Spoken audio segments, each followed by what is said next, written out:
Did you know that 1 tablespoon of oil is almost equivalent to a whole packet of chocos? Welcome to Diet and Dumbbells, and today we're going to be talking about the common diet mistakes that a lot of people make, including me when I started off. So let's just get right into it. So the first mistake that a lot of people make when it comes to dieting is not tracking what they eat.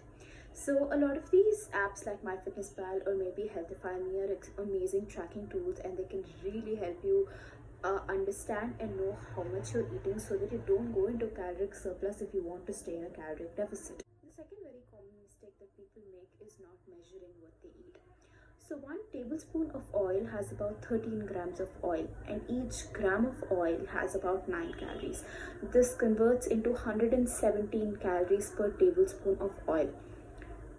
Now, one packet of chocos, which has about 26 grams of chocos, has the same amount of calories as a spoon of oil.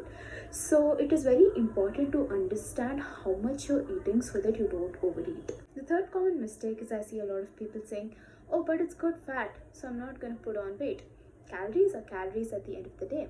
And unfortunately, your extra avocado or your extra chia seeds or just an extra handful of peanuts can add to a lot of extra calories without you even realizing it.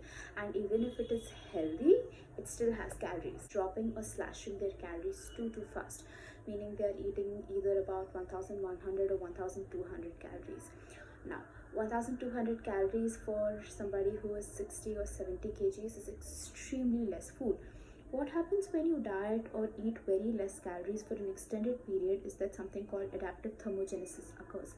So adaptive thermogenesis or metabolic adaptation is basically how efficiently your body utilizes certain calories.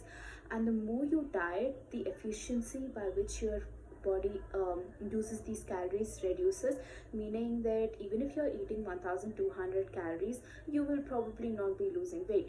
And though initially you may lose a lot of weight and see a lot of changes, you're not gonna feel so good in the long term, because a lot of this restricting can lead to binging or a binging cycle, meaning that you will put back all the weight on after you're done. And finally, something that even I'm guilty of is the binge and restrict cycle. So the binge and restrict cycle is a few days of restricting food intake and eating a very low calorie diet, and then a few days of eating way too much food because you have restricted for so long.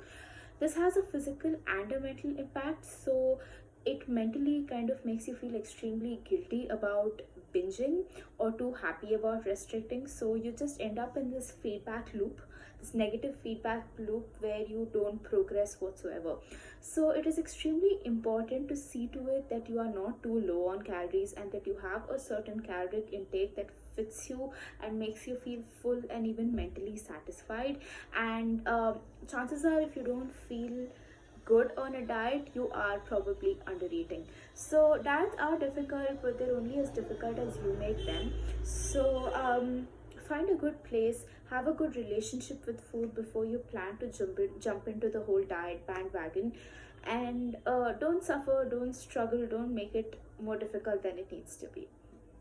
So I really hope you guys like this session. So I'm planning to have more sessions like these where I'm gonna ask you guys in stories about certain questions, and you can choose, and we will have these diet and double sessions, and I can answer your questions, or maybe I can speak about a certain topic like I did today. And if there's any feedback, if there's anything you want me to change, you can drop it down below. Bye bye guys.